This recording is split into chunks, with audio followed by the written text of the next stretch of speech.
दोस्तों आए दिन आप लोग क्राइम की कहानियाँ लगातार सुनते रहते हैं और इन क्राइम की कहानियों में जो क्राइम करने वाले लोग होते हैं उनका अंजाम क्या होता है ये भी आप लोग बखूबी जानते हैं। लेकिन दोस्तों पुलिस और प्रशासन इन लोगों के ऊपर लगातार सख्ती लगा रहा है और कानून के तहत इनको सज़ा भी दिलवाई जा रही है। लेकिन उसके बाद भी जो अपराधी हैं वो अपना गुनाह करने से बाज नहीं आ रहे हैं। दरअसल दोस्तों आज की इस कहानी के अंदर एक लड़की का इस तरीके से कत्ल हो जाता है, जब आप लोग पूरी कहानी सुनेंगे तो आप लोग वाकई में हैरान और परेशान हो जाएंगे। बात करूं दोस्तों आज की इस घटना की, तो आज की इस घटना की शुरुआत होती है उत्तर प्रदेश से। और इसी उत्तर प्रदेश के अंदर जो उत्तर प्रदेश की राजधानी लखनऊ है, इसी लखनऊ के अंतर्गत एक थाना आता है मोहनलालगंज थाना। और दोस्तों ये जो मोहनलालगंज थाना है, इसी थाने के अंतर्गत एक गांव आता है धर्मावत खेड़ा। और इसी धर्मावत खेड़े के अंदर एक परिवार रहा करता है। इस परिवार में जो परिवार की मुखिया हैं उनका नाम पूनम रावत है। और पूनम रावत जो है एक प्राइवेट हॉस्पिटल में जॉब किया करती हैं। पूनम रावत के जो पति थे जिनका नाम रमेश रावत था, उनकी 3 साल पहले किसी बीमारी के चलते मौत हो जाती है। अब पति के मौत के बाद में जो पूनम रावत की जो 2 बेटियां थीं, उन दोनों ही बेटियों की पालन पोषण की जो जिम्मेदारी थी ये पूनम रावत पे थी। इसलिए पूनम रावत भी मेहनत मशक्क़त कर अपनी दोनों बेटियों को अच्छी शिक्षा और अच्छी ज़िंदगी देने का भरपूर प्रयास कर रही थी। जो बड़ी वाली बेटी थी उसकी उम्र 19 साल के आसपास थी, जो कि बीएससी कर रही थी। और छोटी वाली जो बेटी थी वो थोड़ी सी ज़्यादा छोटी थी। लिहाजा पूनम रावत किसी भी तरीके से अपनी दोनों बेटियों का लालन पालन तो कर रही है, लेकिन धीरे धीरे वक्त गुजरता है और वक्त गुजरने के साथ में एक तारीख आती है 24 नवंबर साल 2025। और इसी 24 नवंबर साल 2025 को सुबह सुबह जो पूनम रावत होती है अपनी दोनों बच्चियों से कहती है कि वो तो हॉस्पिटल जा रही है और अपना ख्याल रखना। उसके बाद में पूनम रावत हॉस्पिटल चली जाती है, लेकिन जैसे ही दोपहर के 12:30 बजे के आसपास का समय होता है, पूनम रावत के घर के 100 मीटर दूर आकर एक बाइक रुकती है और इस बाइक पर एक लड़का सवार होता है। वो लड़का 100 मीटर दूरी पर बाइक खड़ी करता है और उसके बाद में पूनम रावत के घर पे आ जाता है। लेकिन जैसे ही वो पूनम रावत के घर के अंदर जा रहा होता है तो वहीं पर उसे पूनम रावत की छोटी वाली बेटियाँ मिलती है। वो छोटी वाली बेटी से पूछता है कि तुम्हारी बड़ी बहन कहाँ है। तो जो छोटी वाली बहन होती है वो कहती है कि बड़ी बहन तो अपने कमरे में सोई है। लिहाजा वो लड़का उस छोटी वाली लड़की से कहता है कि तुम अपनी बहन को ऊपर वाले कमरे में भेज दो और मैं 2nd फ्लोर पर तुम्हारी बहन का इंतज़ार कर रहा हूँ, क्योंकि मुझे उससे कुछ ज़रूरी बात करनी है। इतना कहते ही ये जो लड़का होता है तुरंत 2nd फ्लोर पर चला जाता है। अब जैसे ही ये लड़का 2nd फ्लोर पर पहुँचता है तो थोड़ी ही देर के बाद में जो यहाँ पर पूनम रावत की बड़ी वाली बिटिया थी वो ऊपर आती है। ऊपर आने के बाद में इस लड़के से थोड़ी बहुत बातचीत ही होती है कि इतनी देर में ये लड़का अपनी जेब से एक तेज़ धारदार हथियार को निकालता है और उस हथियार को निकालने के बाद में सीधा सीधा इस लड़की के गले पर चला देता है। जैसे ही इस लड़की के गले पर चाकू फहराया जाता है, लड़की तुरंत अपने गले को पकड़ लेती है और उसके बाद में ज़ोर ज़ोर से चीखने लगती है। लड़की के गले से देखते ही देखते खून के फव्वारे छूट पड़ते हैं और ये जो लड़का होता है तुरंत वहाँ से बाइक पर बैठकर 9-11 हो जाता है।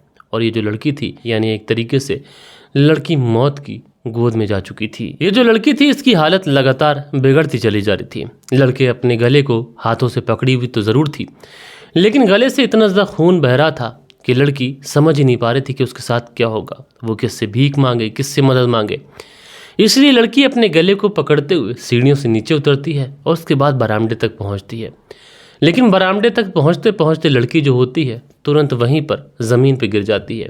और महज जिस समय इस लड़की के साथ में ये वारदात को अंजाम दिया गया था उसके महज 10 मिनट के अंदर ही इस लड़की की मौके पर ही मौत हो जाती है। अब दोस्तों जब ये बड़ी लड़की घर के अंदर तड़प तड़प कर दम तोड़ रही थी तो उसी समय पूनम रावत की जो छोटी वाली बेटियाँ थी वो इस लड़की के बगल में ही खड़ी हुई थी।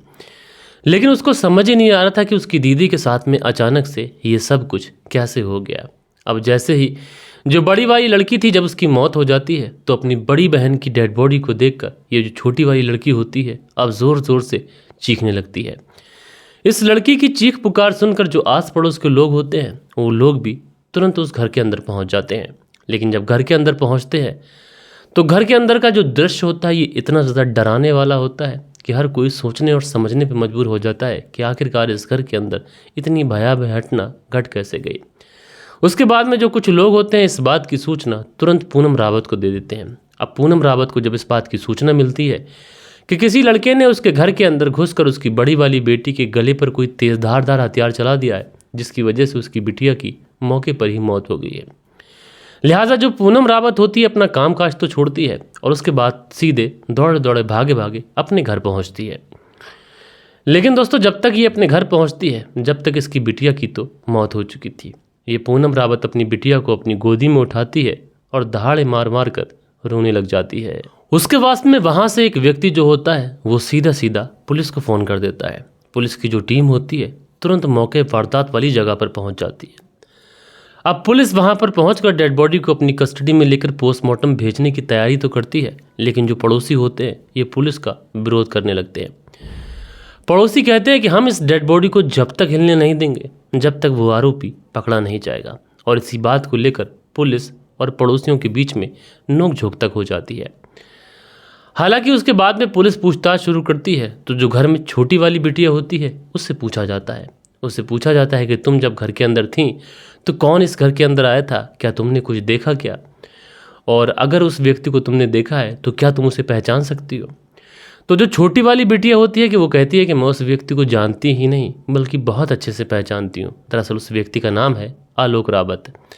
आलोक रावत जिसकी उम्र 21 साल के आसपास है, जो कि पड़ोस के ही डीबीडी लोनपुरी का रहने वाला है। इसके पिता का नाम सतीश है और उसके 2 बेटे हैं, और बड़े बेटे का नाम है आलोक रावत जिसकी उम्र 21 साल के आसपास है। लिहाजा पुलिस की जो टीम होती है तुरंत पड़ोस वाले गांव में पहुंचती है आलोक को अरेस्ट करने के लिए। लेकिन जब पुलिस आलोक को अरेस्ट करने के लिए उसके घर पे पहुंचती है तो पुलिस को पता चलता है कि आलोक रावत अपना घर छोड़कर फरार हो चुका है। लेकिन जो पुलिस होती है आलोक रावत के घर से उसके छोटे भाई को उठा लेती है और कहती है कि जब तक आलोक पुलिस थाने नहीं पहुंचेगा ये हमारी कस्टडी में रहेगा। उसके बाद में जो पुलिस की टीम होती है वापस पूनम रावत के घर पहुंचती है, और पूनम रावत के घर पहुंचने के बाद में लोगों से कहती है कि हमने आलोक रावत के छोटे भाई को उठा लिया है और इसी के आधार पर हम आलोक की गिरफ्तारी करेंगे। लिहाजा अब तुम लोग हमारी बात मान लो, जो डेड बॉडी है उसे पोस्टमार्टम के लिए भेजने दो। लिहाजा पुलिस की बात मानते हुए जो पड़ोसी होते हैं ये पुलिस को अलाउ करते हैं कि वो डेड बॉडी को ले जाकर पोस्टमार्टम करा सकती है। उसके बाद में पुलिस जो थी वो उस डेड बॉडी को अपनी कस्टडी में लेकर डेड बॉडी का पंचनामा कर सीधा सीधा पोस्टमार्टम के लिए भेजती है।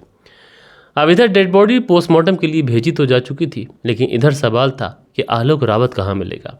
इसलिए पुलिस अब आलोक रावत की इसी भाई की तर्ज पर तलाश शुरू करती है, और आखिरकार शाम होते होते जो आलोक रावत था वो भी पुलिस की गिरफ्त में आ जाता है। अब पुलिस जब आलोक से पुलिस थाने में लाने के बाद में इसे फ्रंट सीट पर बैठाकर जब पूछताछ करती है तो आलोक भी बिना किसी शक्ति बिना किसी दबाव के अपना जुर्म कबूल करता है। वो कहता है कि हाँ उस लड़की की हत्या मैंने ही की है, लेकिन मुझे अपने किए पर कोई भी पछतावा नहीं है। अब पुलिस उसके बाद में हत्या करने के पीछे का रीज़न और वजह पूछती है। उसके बाद में ये जो आलोक रावत था जो कहानी सुनाता है, उस कहानी को सुनने के बाद में जो पुलिस थी वो भी एकदम से हैरान रह जाती है। दरअसल आलोक रावत जो पुलिस को कहानी सुनाता है उस कहानी के हिसाब से इस पूरी कहानी की शुरुआत होती है तकरीबन 3 साल पहले से। आलोक और ये पूनम रावत की जो बड़ी वाली बेटी थी जिसका नाम था प्रियांशी, आलोक और प्रियांशी की मुलाकात एक शादी समारोह में होती है। शादी समारोह में जब मुलाकात होती है तो दोनों के बीच में दोस्ती हो जाती है।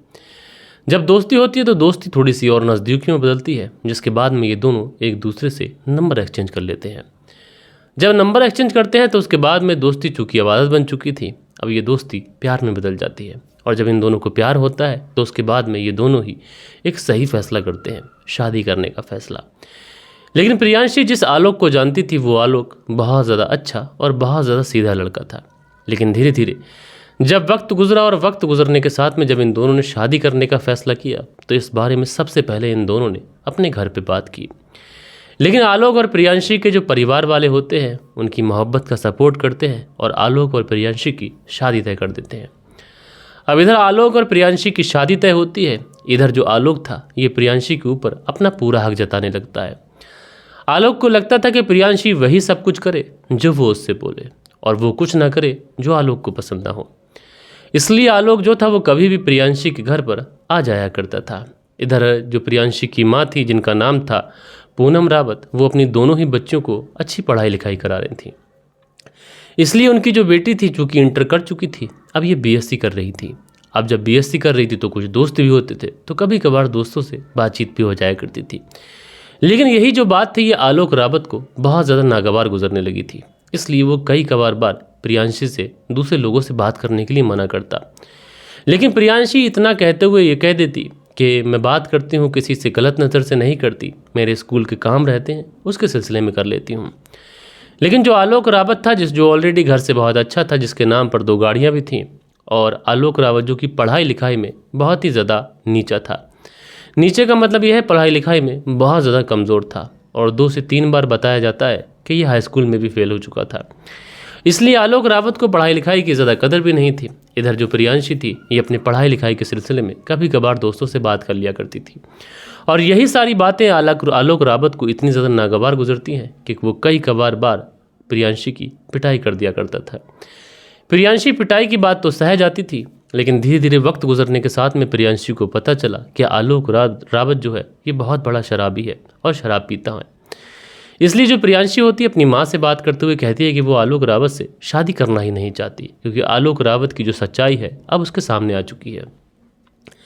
लिहाजा जब सच्चाई सामने आती है तो आलोक की जो प्रियांशी की माँ थी, वो सीधा सीधा आलोक के पिता को कॉल लगाती हैं, सतीश को, और कॉल लगाने के बाद में कहती हैं, जो मैंने अपनी बेटी का रिश्ता तुम्हारे बेटे आलोक के साथ में किया था, अब मैं उस रिश्ते को ख़त्म करती हूँ। जैसे ही ये बात जो महिला थी, पूनम रावत, वो जब आलोक के पिता सतीश से कहती है, तो उसके बाद में आलोक को ये बात बहुत ज़्यादा नागवार गुजरती है। वो प्रियांशी के घर पहुंचता है, और प्रियांशी के घर पहुंचने के बाद में प्रियांशी को बहुत ज़्यादा समझाने की कोशिश करता है। लेकिन जो प्रियांशी होती है, कुछ भी समझने और सोचने और किसी भी चीज़ से इनकार कर देती है। वो कहती है कि वो तुम्हारे साथ किसी भी तरीके का कोई रिश्ता रखना नहीं चाहती। इस बात को लेकर आलोक वहाँ से चला तो जाता है, लेकिन मन ही मन ठान चुका था कि प्रियांशी मेरी नहीं होगी तो फिर किसी और की नहीं होगी। इसलिए वो प्लानिंग करता है कि प्रियांशी को अब इस दुनिया से हमेशा हमेशा के लिए हटा देना है। तारीख का इंतज़ार करता है। उसके बाद 24 नवंबर साल 2025 को जो प्रियांशी की माँ होती है, पूनम रावत, जब वो अपने हॉस्पिटल चली जाती है, उसी समय ये आलोक रावत प्रियांशी के घर पहुंचता है।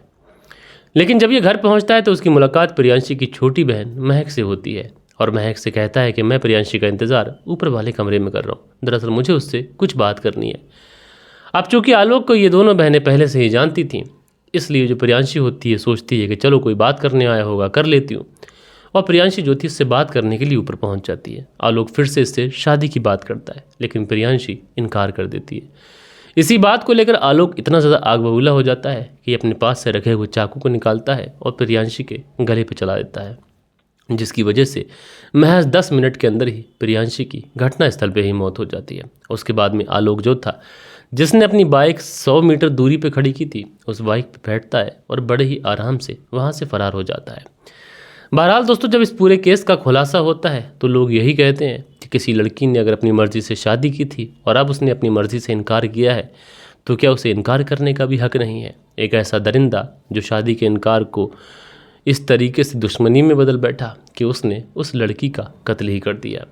बहरहाल दोस्तों, आप लोग इस पूरी स्टोरी को किस तरीके से देखते हैं, कमेंट्स करके बताएगा, और ऐसे व्यक्ति को क्या सज़ा मिलनी चाहिए ये भी बताएगा। बाकी दोस्तों, मिलता हूँ मैं आप लोगों से कल के दिन किसी और स्टोरी के साथ में। जब तक के लिए अपना ख्याल रखें, देश का ख्याल रखें, परिवार के रिश्तों की अहमियत को समझें। जय हिंद, जय भारत।